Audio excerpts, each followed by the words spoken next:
CRB ele tem ingredientes diferentes. No caso do CRB aqui foi a arbitragem também, muito ruim. Os dois reclamaram, ok, mas se você for ver na determinação de jogo, né, o que mexeu com o resultado do jogo foi o erro contra o Cruzeiro, né? Quando você fala assim, esse árbitro interferiu diretamente no placar do jogo, qual foi o lance que interferiu? O pênalti não marcado. A Regina teve uma arbitragem que eu acho que não agradou ninguém. Ninguém, né? Isso que eu tô dizendo. Exatamente. Cruzeiro, a nossa interpretação aqui foi pênalti. Olá, Gatiano! Tá começando mais um vídeo aqui nesse canal. E ó, já mete o dedo no like, hein? Like. Se inscreve no canal, compartilha para todos os agatianos. O CRB sustentou o 0x0 também contra o Cruzeiro, que não estava tão desfalcado assim. Perdeu o Matheus Pereira, descansou no começo do jogo. Gabigol foi o ponta de lança, formando dupla com Caio Jorge. Ou seja, era um Cruzeiro forte, com Christian, com Eduardo, com Lucas Romero, com Wanderson, e que não conseguiu, pelo terceiro jogo seguido, vencer. E pelo segundo jogo seguido, o CRB parou de perder.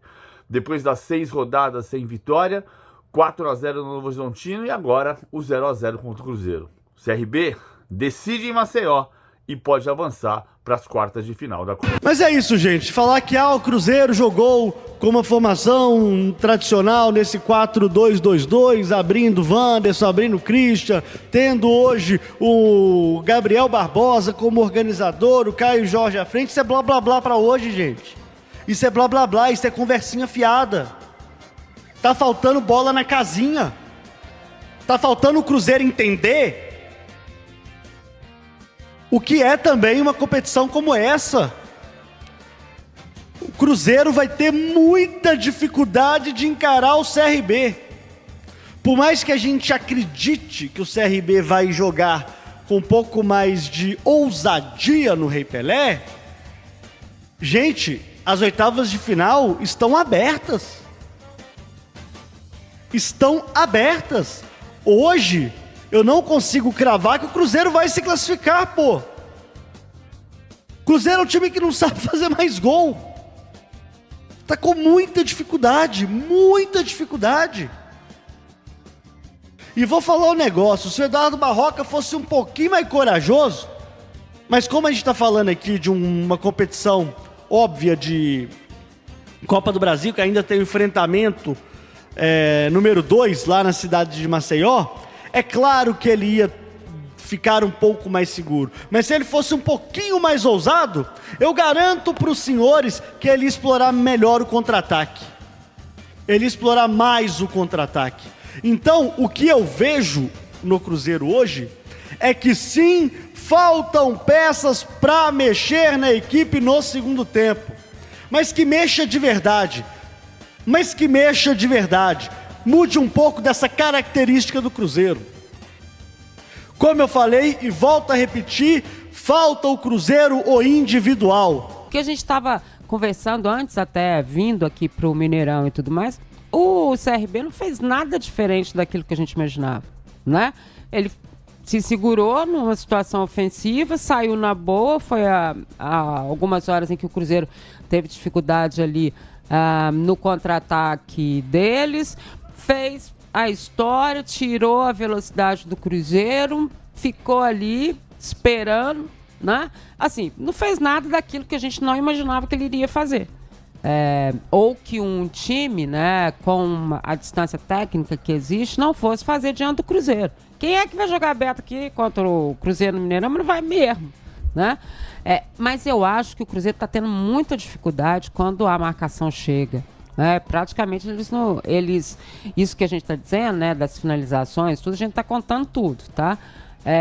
Mas teve que tentar de fora da área, teve que dar chutão, porque tá com essa dificuldade. E isso aí é uma questão que vai ser necessária. Por quê? O Cruzeiro, sendo uma equipe que, em termos de Campeonato Brasileiro, tá disputando a ponta da tabela, né? E continua lá brigando, ele naturalmente atrai os olhares, né? Esses times passam a ser os times a serem batidos. É outra competição, exatamente, mas o Cruzeiro é o mesmo, né? E aí você vai falar, ele entrou com os titulares depois e mesmo assim não conseguiu. E foi muito claro o recado do Lucas Silva quando ele entrou pro Matheus Pereira de que era para chutar, que era o único jeito de abrir espaço, que não tinha como, e ele explicava e o Matheus não entendia e o Lucas explicava de novo. Então tá ficando com dificuldade de sair da marcação, né? Hoje, quando a gente fala que cada jogo desse, né, o Ceará, o Corinthians e agora o CRB, ele tem ingredientes diferentes. No caso do CRB aqui foi a arbitragem também, muito ruim. Os dois reclamaram, ok, mas se você for ver na determinação de jogo, né, o que mexeu com o resultado do jogo foi o erro contra o Cruzeiro, né? Quando você fala assim, esse árbitro interferiu diretamente no placar do jogo, qual foi o lance que interferiu? O pênalti não marcado. A Edna teve uma arbitragem que eu acho que não agradou ninguém. Ninguém, né? Isso que eu tô dizendo. Exatamente. A nossa interpretação aqui foi pênalti.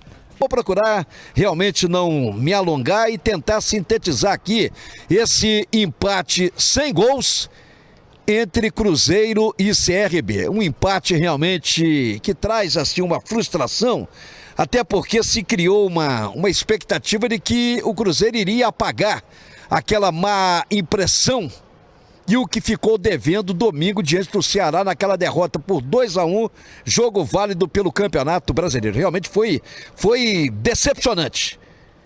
E eu não sei o que foi pior, a derrota ou o empate hoje. Não, eu sei classificar. Pior foi a derrota de domingo, que tomou a liderança do Cruzeiro na competição.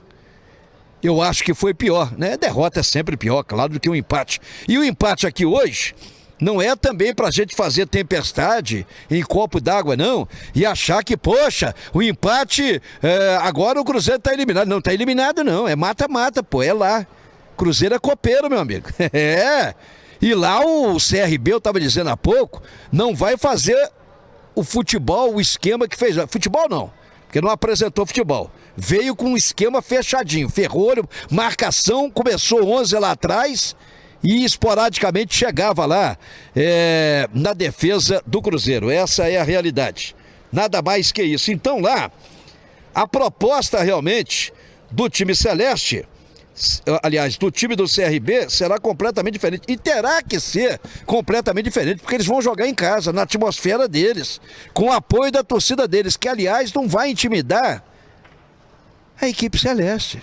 É time gigante, está acostumado a jogar em grandes centros, em grandes estádios, diante de torcidas adversárias. Então isso aí, torcida não entra em campo, não joga, nada disso. Claro que cria uma atmosfera legal, altamente favorável, como foi a de hoje aqui, com 33 mil espectadores presentes aqui ao Mineirão. Mas torcedor realmente não entra em campo. Marcou a Fat Family, Me Caguei lá que você falou, e o... Me caguei. Me cagou. Mikael. E o Potker, eles eram do Fat Family, os dois. Marcou de